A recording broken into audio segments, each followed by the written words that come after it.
So good evening and welcome all, and a special welcome to our guest today, Hindol Sengupta, who is, as you all know, is a journalist, writer, and entrepreneur. He lives in Delhi and is currently editor-at-large at Fortune India. In 2015, his seminal book on India's underbelly of entrepreneurship, Recasting India, was shortlisted for one of the world's most renowned prizes in economic writing, the Hayek Book Prize, given by the Manhattan Institute.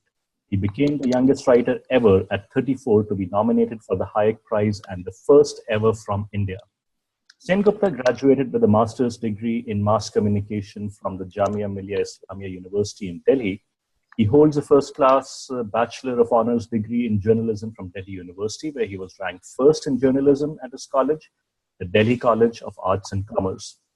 Hindol was born in Jamshedpur and grew up in Kolkata, where he studied science at the Assembly of God Church School and founded the school's first Shakespearean Dramatic Society. He was selected by one of the country's oldest newspapers, The Statesman, as a student columnist while still in high school, and was the first student of AG Church to achieve this. So with this short but stunning list of achievements, Hindol, welcome to this Q&A session courtesy the Advait Academy. And we are here to talk about your latest book, which happens to be your sixth book, Being Hindu, Old Faith, New World, and You, which is somewhat of a change from your previous 5 books. And let me begin with the first question as to who is the intended audience of your book, Hindol? Is it the Hindu, the NRI, the Hindu atheist, the foreigner, the budding scholar, the foreign correspondent who never stirs out of Delhi, the child who's learning about Hinduism at school? Who is, in your mind, the intended audience of your book when you set about writing it? First, thanks very much, Abhinav. It's really interesting to hear about the Shakespearean Society I started in school after so many years today in this Zoom session with Advait Academy. Thanks very much for having me. To answer your question, essentially, I wrote a book because I really felt, as I looked around me in India, that while we keep quoting the statistic that 80% of this country is Hindu, actually, in reality, very few people know anything about Hinduism. So what we are having is an extremely polemical conversation, but we are essentially two sides screaming at each other often, and none of the sides know much about Hinduism. One classic example, which I mention again and again in my book, is Swami Vivekananda, one of the tallest figures in contemporary Hinduism, one of the last great seers of Hinduism. And yet, for all the talk about him, apart from a few quotations that have become posters and literally cliches, very little is understood or known about what Swami Vivekananda, for instance, really stood for and said in his life. So I wrote this book called Being Hindu, and especially if you look at the subtitle which you mentioned, Old Faith, New World, and You, the critical part there is you, all of us, essentially. What does this faith really mean to us? Because for 5,000 years, we keep talking about our civilizational values, but in reality, in 2015, very few of us really understand what those civilizational values really stand for. Excellent. I think which sort of, what you answered about the fact that so few people know about Hinduism in India, I think leads me to my next question, which is that in many ways, you would agree that your book has a topicality given the recent spate of controversies over so-called incidents of intolerance and the sort of accompanying media manufactured hysteria that we have been witnessing for the past several months. Do you think your book could help address some of the questions that have arisen consequently in the media and in general? Absolutely, I would certainly hope so. Let me address a couple of key factoids and news points here first. Number one, let's take the intolerance debate. I have been saying again and again, I am all for people. Number one, I condemn every act of violence. That's number one. Number two, I absolutely admire and respect anybody wanting to protest any act of violence, no matter who commits it and who it is committed upon. Number three, if we really want justice for violence being committed, we should therefore ask, for instance, let's take the Dadri case, for all, I respect people wanting to, return awards and wanting to protest against violence. They are perfectly justified in wanting to do so. But what bemuses me is that so few people who were protesting actually even demanded an FIR on, people who actually committed that violence. In fact, at the moment, we are seeing this extremely curious thing where even the victim family is saying they don't actually want to pursue the case anymore. So in this hilarious incident and almost, a farcical incident, a man is dead and nobody seems to actually want justice. Everybody seems to just want to posture. That I object to, and I think is very silly. If we truly want justice, then we must ensure that we will have a system where we actually ensure justice for those who have been killed. And if we don't ensure that, then there is a problem. The other thing that I'm really sort of irritated about, in a sense, is that we really have to get a sense in our country of where we really stand on many critical issues. There's a lot of misunderstandings about what Hinduism stands for, because the very few people know anything about Hinduism. Very few people know anything about the traditions of Hinduism. For instance, we are doing this webinar on a day when the RSS, for instance, has said, even in Arunachal Pradesh, if somebody eats beef, and this was tweeted out from the RSS official Twitter ID, even if somebody eats beef, the idea that they cannot be a larger part of the nationalist goals of this nation and be a true nationalist is not true. So, I mean, we are almost talking at cross purposes continuously. I think many clarifications are required. A lot more knowledge is required. The problem is, in the entire discourse about Hinduism, there are two illiterate sides screaming at each other. The problem is, when we grew up, we know very little about ancient India. We know very little about our traditions, our culture. We are not taught any of these things. And because we're not taught any of these things, we have a very flawed understanding of where we stand. I would completely agree with you. It's like two sides. They are shouting at each other rather than talking with each other, and that is unfortunately the level of discourse. In some ways, I wanted to ask you, where in your very first chapter, How to Write About Hindus, you actually talk about, you dwell on this topic of what is the kind of writing that has emerged, that has been more or less the de facto from the West in talking about India and specifically about Hinduism, where you say that it's in my mind, I found it a brilliant and biting take on, as well as takedown of the typical writing that we see that abounds in the West on Hinduism, which is obsessed with the Kama Sutra, the Linga, Ganesha's trunk, and much more and much worse.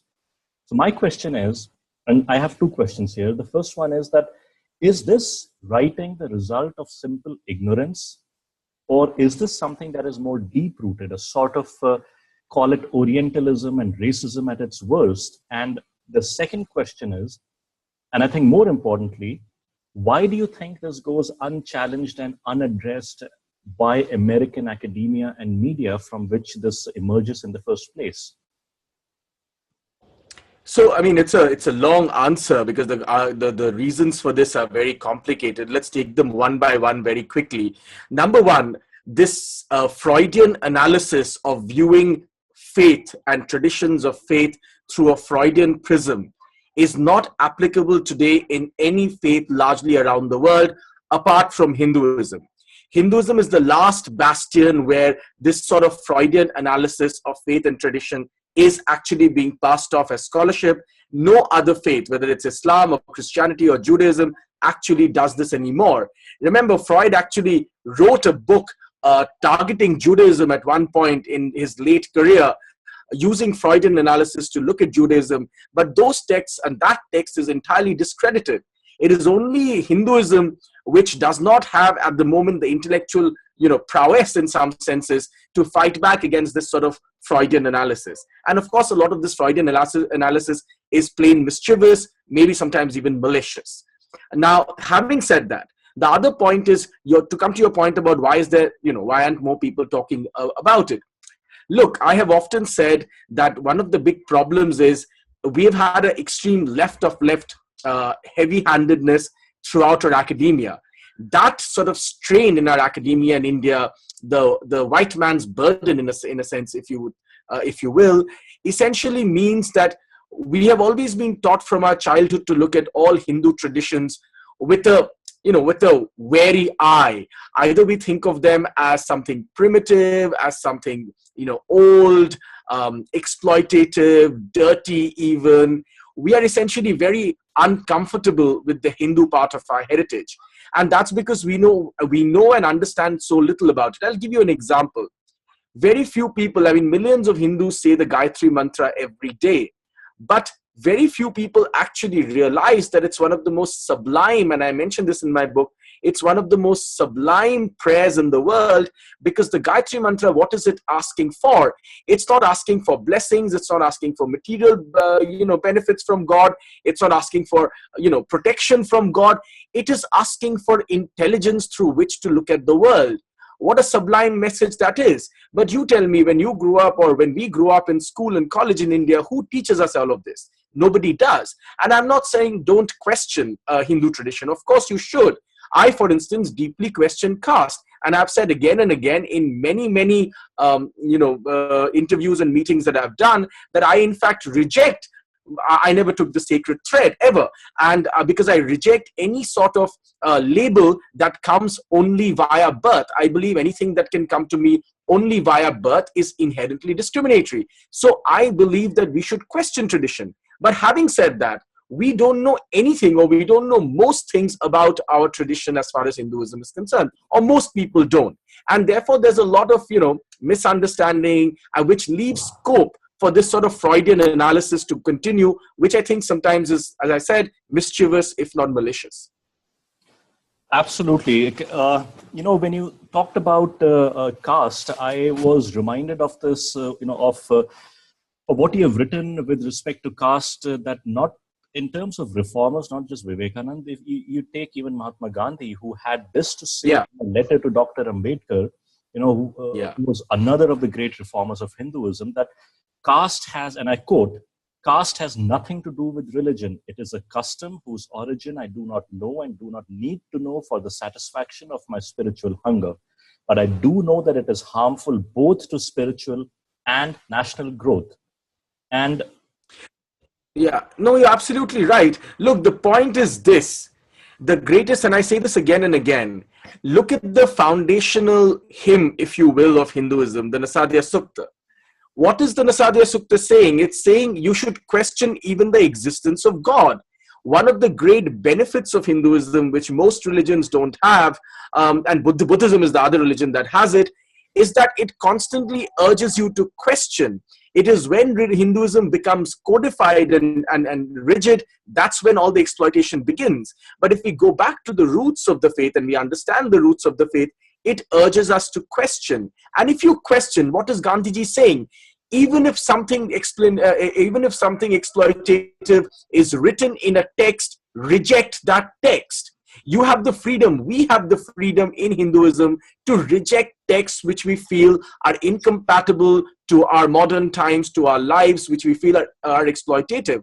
There is nothing binds us to a text. But my only argument is, in order to accept or reject a text, we must first analyze, read, and understand the text. Because if we just try to, reject or critically analyze something that we don't even understand, then that's not very beneficial.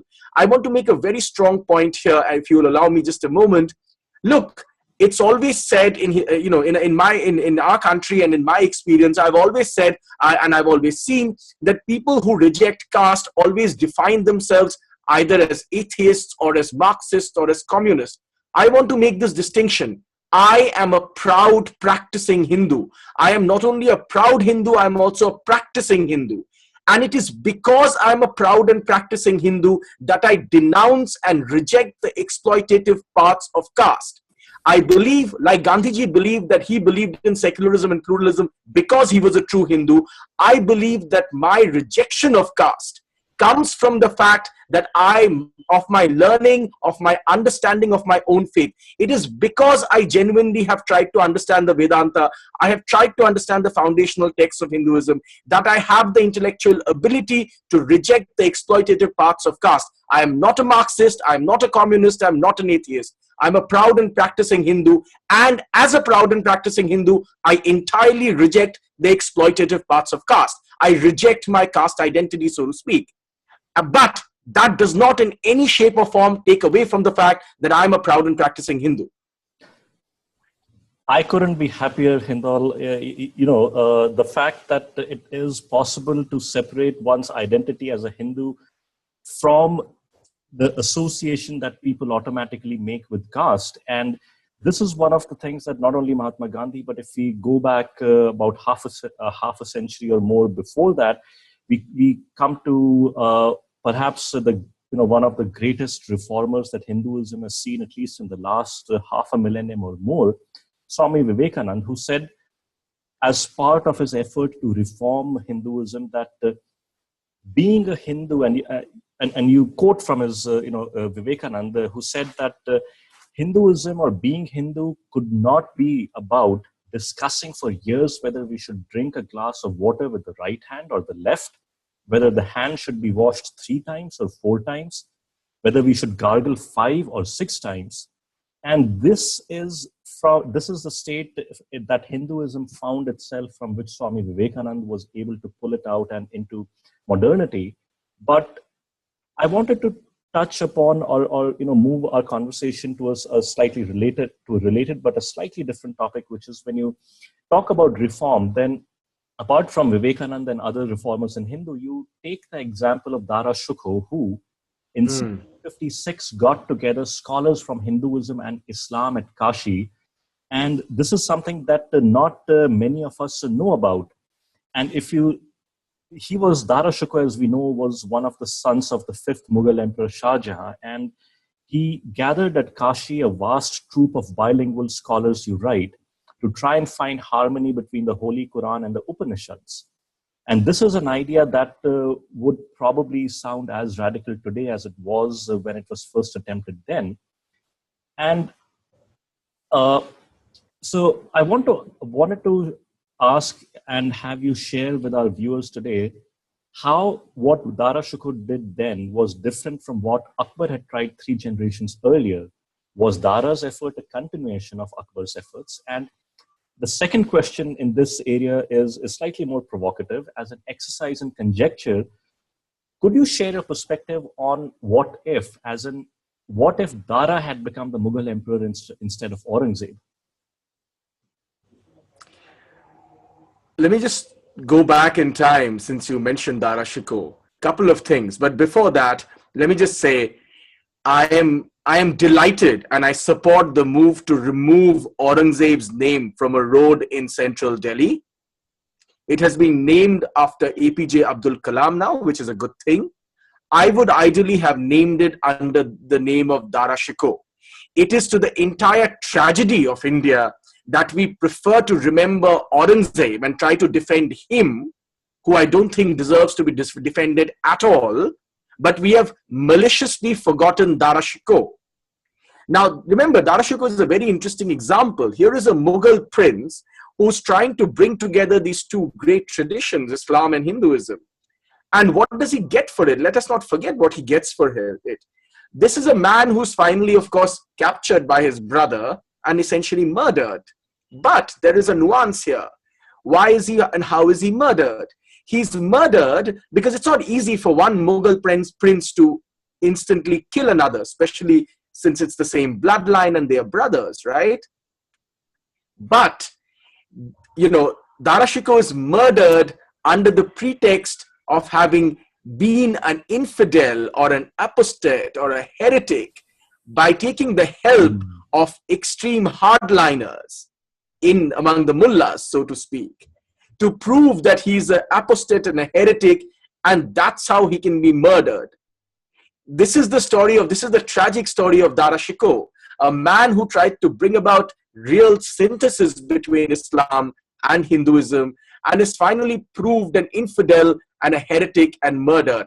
I believe that's a turning point in the history of Islam and Hinduism in this country. Had Dara Shikoh been, if he had become emperor instead of Aurangzeb, the history of India would have been different. It is indeed true that many of the experiments that Akbar tried, Dara Shikoh was in some senses, the proper inheritor of those experiments.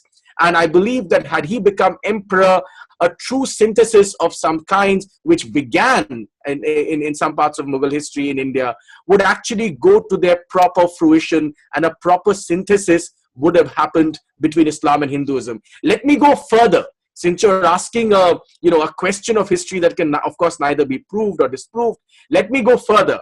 I believe if Dara Shikoh actually would have become emperor instead of Aurangzeb, if he would have inherited the Mughal throne, there would have been no blood-soaked partition of the subcontinent many hundreds of years later. Dara Shikoh failing to be emperor finally resulted in a domino effect to the point where, in the name of faith, the subcontinent was divided. I don't think it would have happened. We would have brought together a synthesis that even Gandhiji wanted so desperately. And it's a tragedy for India that this didn't happen. And to go to your other question, look, the point about India is, and this is something that we need to remember, the point about India is that we have very selectively picked up, because of our distorted academia, selectively picked up figures to either deify or to relegate into the dustbin of history, so to speak. And it's because we have used such poisonous prisms often in this sort of process, that we have come to this sort of polemical point that we are at today. We don't have to have this sort of illiterate polemical debate. We need to be taught better about our traditions. We need to realize who our real heroes are, and we can move away from this polemical debate. That's the big message of my book. Fascinating that you consider Dara Shikoh as more of the true inheritor of Akbar's legacy that Akbar had begun. And while you say that yes, things can neither be proven or disproven, but it is still a fascinating conjecture that what if Dara Shikoh had become the emperor? Would we have had or not had the partition, which was in every sense of the word a tragic event? And you write about the fact that, and you have spoken about the fact that we are not, our history has been so distorted by the left of the left historians in this country.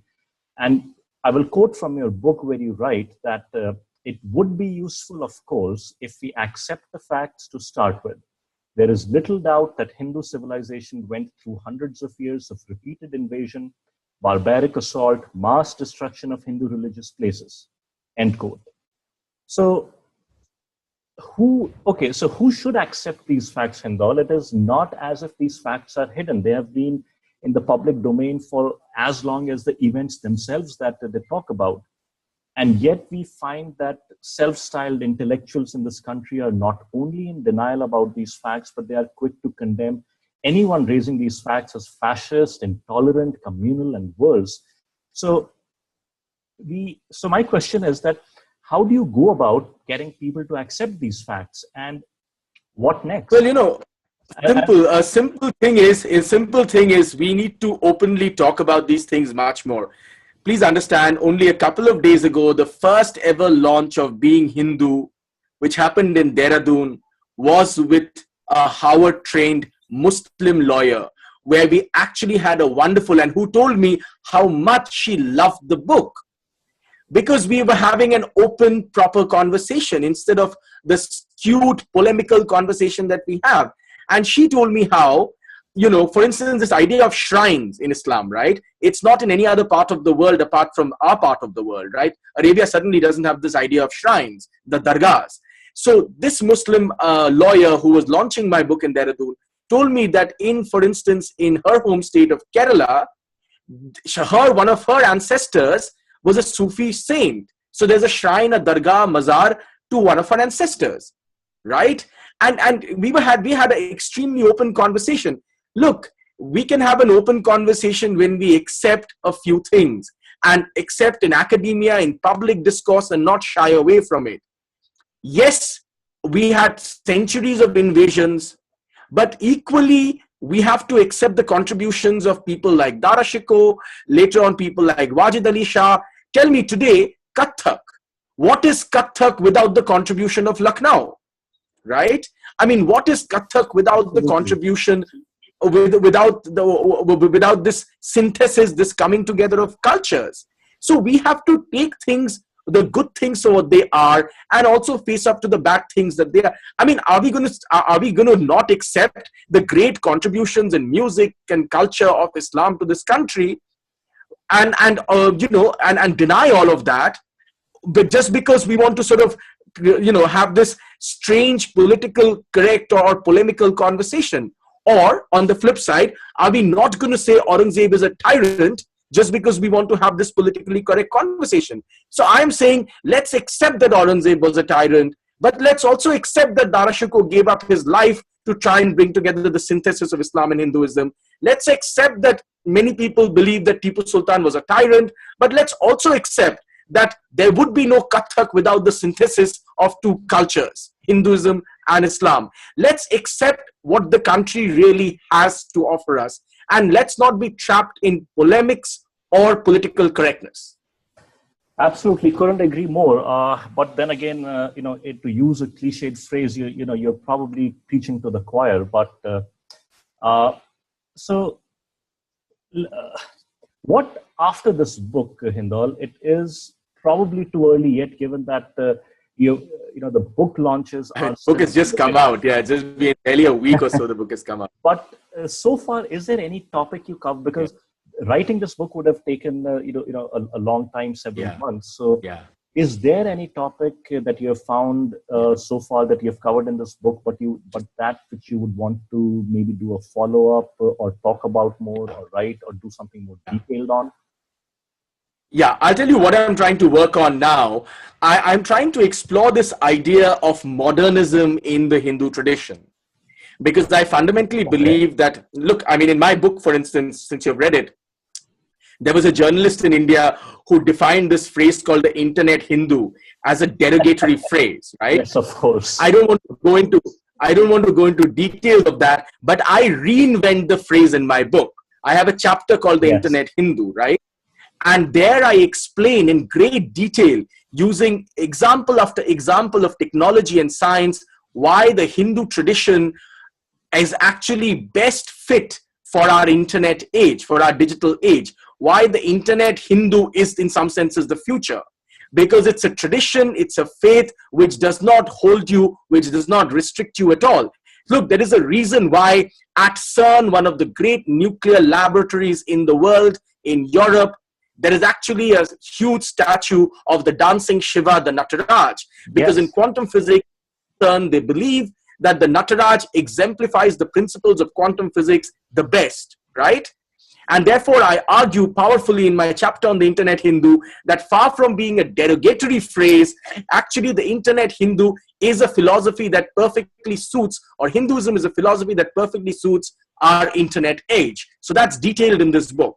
Now I'm moving forward from that in my next book and trying to explore this, why Hinduism is an eminently modern faith, why our philosophies are essentially always have been modern. Of course, they had many problems. Sometimes they were, codified and made rigid and all sorts of other issues, exploitation. But if you go back to the basic principles, if you go back to the real principles, we are essentially one of the most modern traditions in the world. So I'm exploring this interaction between Hinduism and modernism in my future work. Oh, fascinating. I think that's something for all of us to look forward to, even as we read your latest book, Being Hindu. You talk about Hinduism as eminently suited to the modern age, and you quote extensively from Vivekananda and great historians like R.C. Majumdar. But do you have any suggestions? Well, sorry to interrupt you, but my book, as somebody pointed out, my book quotes many, many more Nobel laureates in science and mathematics than it does quote unquote Babas or Sadhus. you know. Oh, I wrote a absolutely. book called Being Hindu, but it quotes, because I wanted to get away from this trap of regressiveness and this label. And I show in my book that actually it's far easier to depict Hindu traditions via Nobel laureates and what they found in Hinduism than just mere quote unquote religion. Oh, absolutely. You I would suggest that people read the book to see for themselves the amalgamation of modern science with the oldest religion in the world. I wanted to ask you, is do you have any suggested reading for people who want to seek and explore more about Hinduism after reading your book, or if there are Yeah. facets of Hinduism that they want to explore? Yeah. Do you want to suggest, given that you read so much as part of your preparation for writing your book, do you have any suggested readings for people? Yeah. So two things I want to recommend very strongly. One, read the 9 volumes of the writings of Vivekananda. 9 volumes. Please go read Vivekananda. There are 9 volumes of it. I'm not saying you have to read every word of those 9 volumes, but go and read him as much as you can. That's number one. Number two, everybody talks about the Bhagavad Gita, but let me give you another sort of suggested reading. Please read something called the Ashtavakra Gita, Oh, which yes. is really, in some senses, the ultimate medicine. Because, the Bhagavad Gita still is kind. It tries to break the truth softly and gently to you.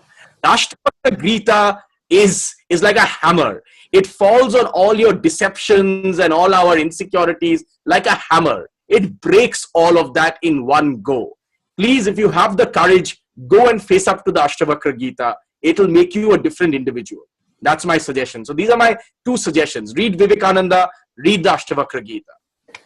Absolutely perfect. So for people who are wondering about it, the Ashtavakra Gita is in some versions a part of the Mahabharata itself, and the Chinmay Mission Press has an edition of the Ashtavakra Gitas. If you're so interested, it's a small book. I think if while imbibing it might well take a lifetime, but you can certainly read it over a leisurely weekend.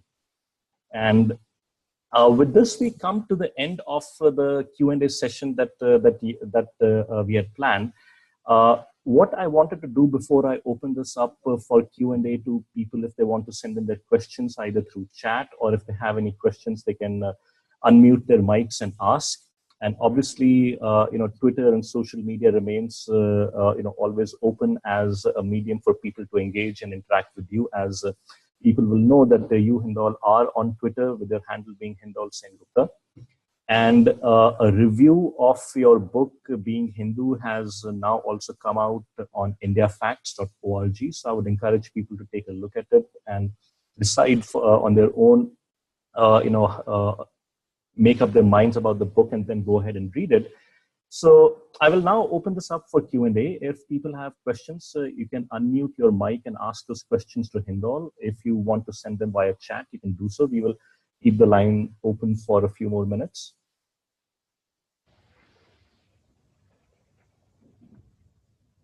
Hi, this is Shanti. Hello, Hi. Shanti. Hi. So it was great listening to you, and Mike, I have some small comment to make. So many of late have said that serious studies in Sanskrit and Hinduism are coming from West, especially US, and rightfully so. But there are serious scholars in India in the 6 systems of philosophy, and who can really guide us in this discourse. Yeah. But lack of English knowledge seems to be a big barrier in this communication. Do you agree? If so, what do you think needs to be done to bridge this gap? Because there is so much in vernacular, so much written in vernaculars that people don't even know. We only know about what is translated, and people who know Sanskrit do know the originals, but there is so much written in other vernaculars of India, serious scholarship that can really guide us. I mean, what can be done in this age? English is such it sometimes becomes a barrier in communication, lack of English knowledge. So what is your take on this? Since we were discussing the Mahabharata before this, let me give you an example. In the Battle of Mahabharata, finally, even the warriors had to ask for specific weapons from the gods to fight the battle, right? You will agree? That even to kill certain people, specific weapons had to be asked from the gods, including Shiva. Without using those specific weapons, the battle could not be won. You would agree? Yeah. Ghatotkacha was killed by one specific weapon, right? Right. Right? Yeah. Think of English like that. I'm not saying that there isn't enough scholarship. There's enormous scholarship in India. But we have to distill all of that. I'll give you one example.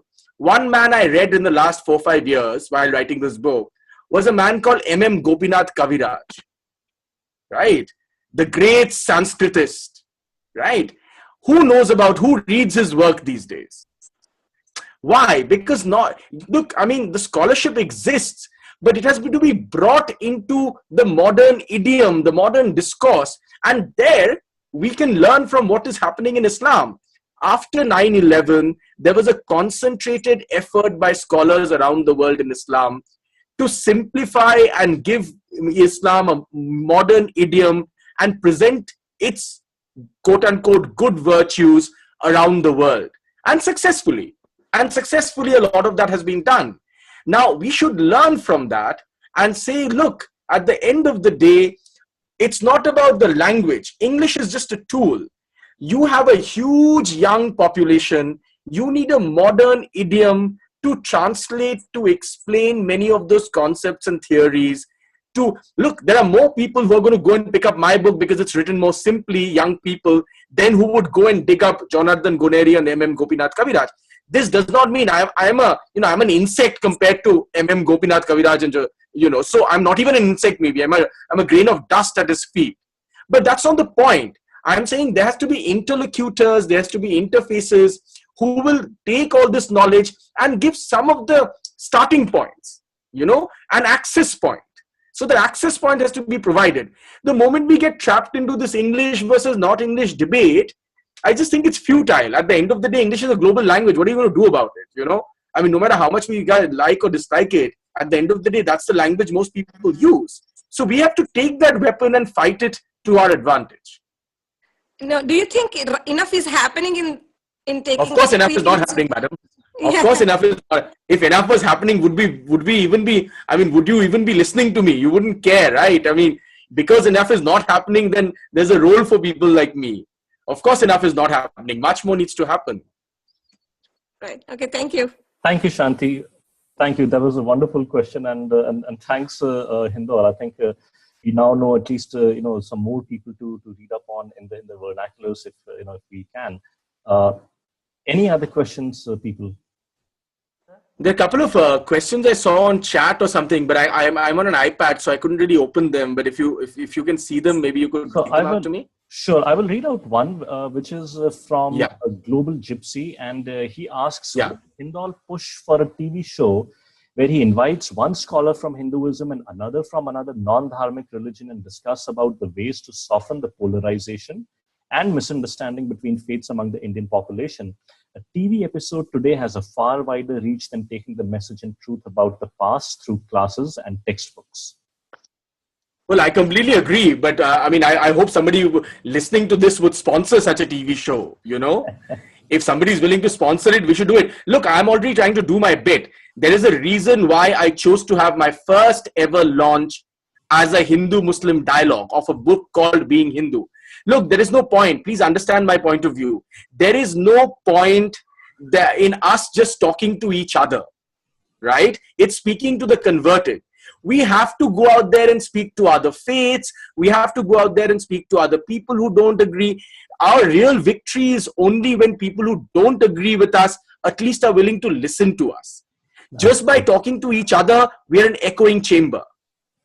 Absolutely. So I really believe if more interfaith dialogue or, inter points of view dialogue, so to speak, can happen, it's a very good thing. So if anybody listening to this is willing to sort of put together a platform, I am delighted to sit together and have conversations with people from other faiths, people, people who don't agree with our point of view, and have a conversation with them.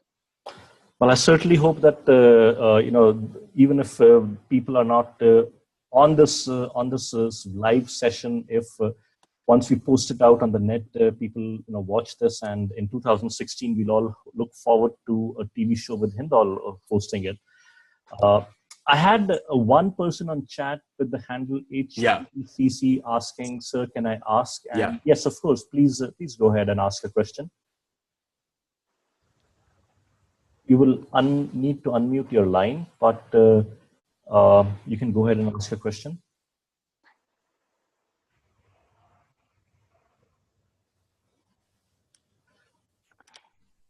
Okay, anyone else? If not, his question is posted on the chat actually. Would you like to read it out? Oh, it says, but sir, I read the book and it's amazing, but you did not touch elaborately on the caste system based on birth, which is flawed and not the real caste system. It's only negativity against our religion. What is your solution to end today's wrong caste system? That was his question. Okay. It came in. Very simple solution. I mean, I elaborate, and I said this in the conversation today also, and I've said it on other platforms also.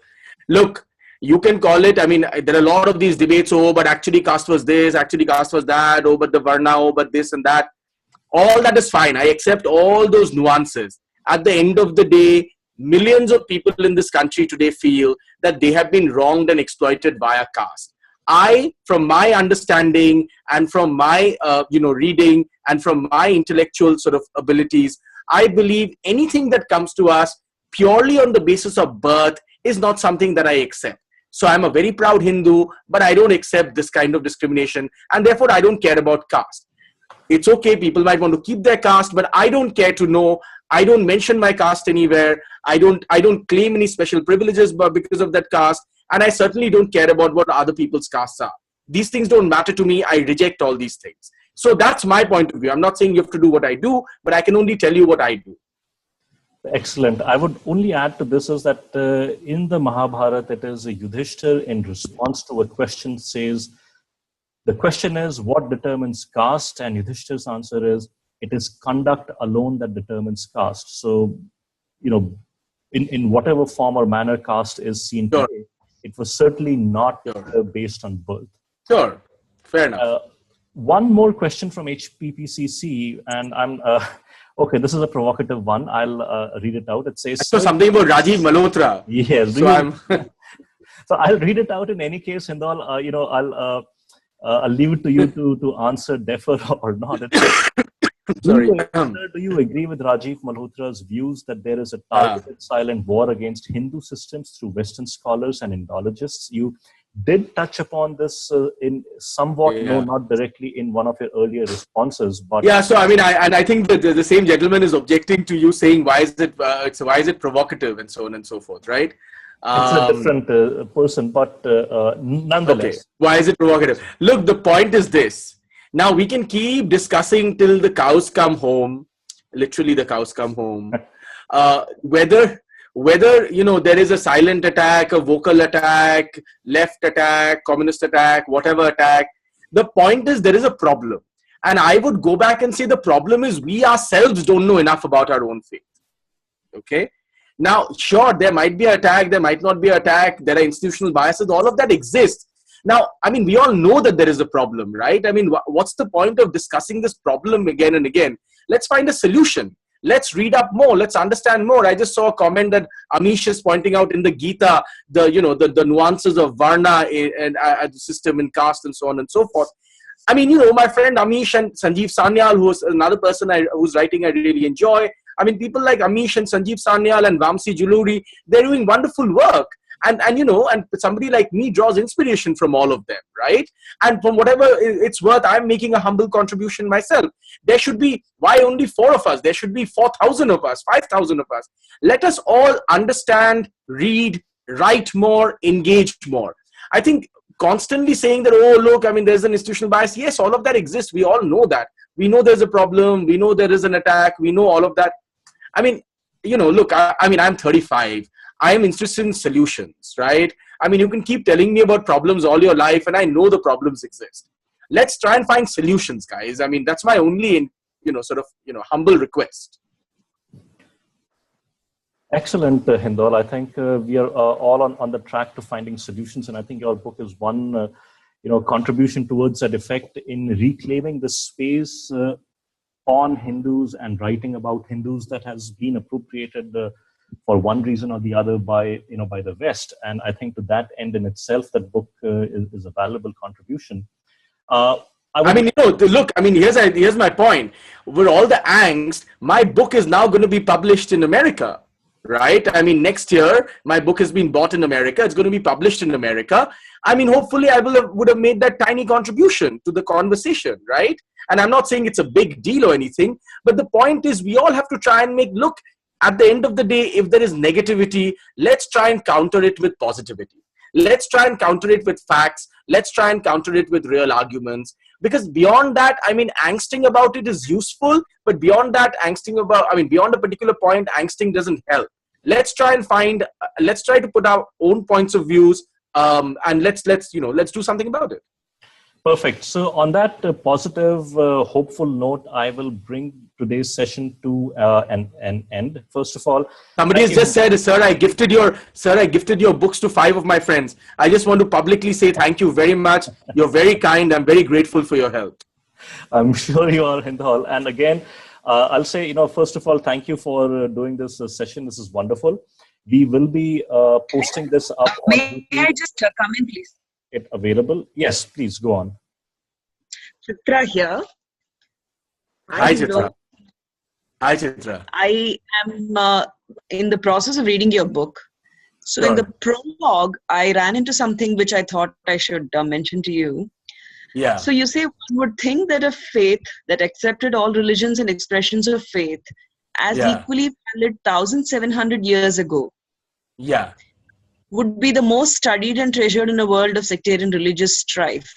Yes. But what do you mean by 1,700 years? I mean, why 1,700? Look, this question of dates, right? We can, there are multiple. That's not just one source, right? 1,700 is one source of one dates on, some of the texts go back to, or some people believe that some of the texts go back to. I have a larger point. Fine, whether it's 1,700 years, whether it's X number of years, whether it's 2,000 years, 5,000 years, whatever the number of years is, the point is it's undeniable that the pluralism and the questioning attitude of Hinduism is extremely old. And because it's extremely old and has survived so many onslaughts for so many years, at the end of the day, one would think today, at a time of extreme religious strife around the world, that this sort of questioning, accommodative attitude would be treasured. If not, let's even take away the word treasured. At least more and more people would try and understand it, read it, analyze it, and see what it stands for. And I don't think enough of that is happening. That's my larger point. So whether it's 1,700... I completely get, and I completely agree with. There is no contest to it at all. I just wanted to know if you meant 1,700 years before Christ or just 1,700 years from now? No, before Christ. That is missing in that. So fair enough. I will go and check. But like I said, that numbers... Yeah, so and it entirely depends on which text, right? So you can pick up what one text and say, okay, well, some historians say that this text was written at this point, but you'll equally find other historians who will say, no, but I don't think this is dated correctly. This actually should be dated somewhere else. So there's a lot of conflicting opinion in all of this, and my point there is not so much the date. My point there is the philosophy. I get that. I just thought our plurality went way long. Yeah, no, absolutely. It's just a text. Depending on who wants to take what text. And that's the great thing, right? Sure, I have taken one sort of marker point, right? And you're free to take whichever marker point. Of course, our plurality goes back much further. So we can take whatever marker points we want. Yeah, thank you. Thank you for this session too. Thank you, Chitra. So, again, I'll conclude now this session by saying that the book is Being Hindu. It is available as an ebook as well as in bookstores. You can follow and you can ask if more questions to Hindol on Twitter, social media. His Twitter handle is Hindol Sengupta, and we will put up a recording of today's webinar on YouTube or some other place and also publish the links. Thank you all for attending, and Hindol, a big thank you again from all of us. Thank you very much. Bye. Bye. Bye.